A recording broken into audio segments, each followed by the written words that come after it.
Chapter 63, First Couple Therapy. We went to couple therapy. The therapist asked simple questions.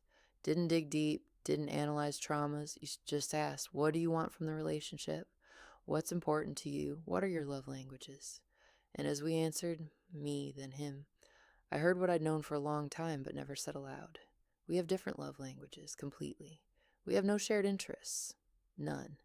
The romantic relationship never satisfied me, while he was always satisfied. He has no request beyond being a companion. He'll always be this way.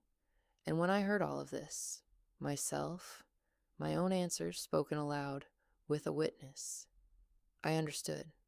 I had entered the relationship on unfavorable terms, then spent 12 years trying to stretch something decent over my own foolishness. I was never offered romance. Why did I suddenly start wanting it? And then in one of the sessions, I told him about the divorce.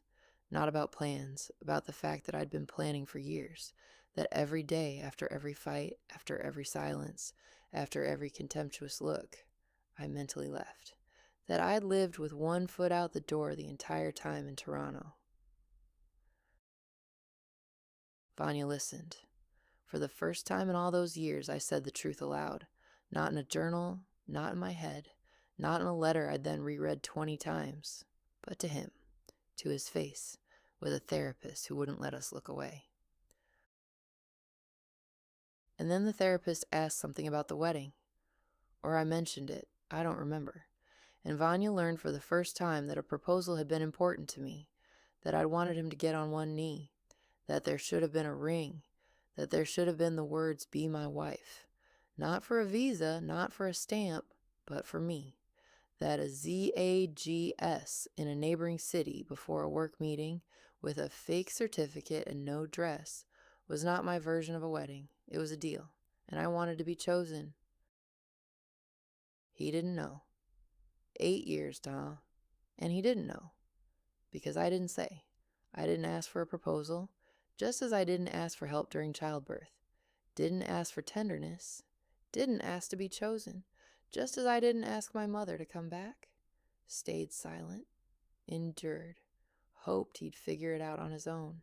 That he'd see. That he'd understand without words. The way I understood my grandmother without words from age 6. I could read people, but I couldn't tell them what I needed. And there he sat across from me in therapy saying, I didn't know. I didn't know that mattered to you. You never said. And in his voice there was not an excuse. There was genuine surprise. As if for 8 years he'd been living with one woman and was now seeing a different one for the first time. The one who wanted to be not useful but desired. Not a function but a bride. Not a strategic visa partner, but a woman a man chooses and says so out loud.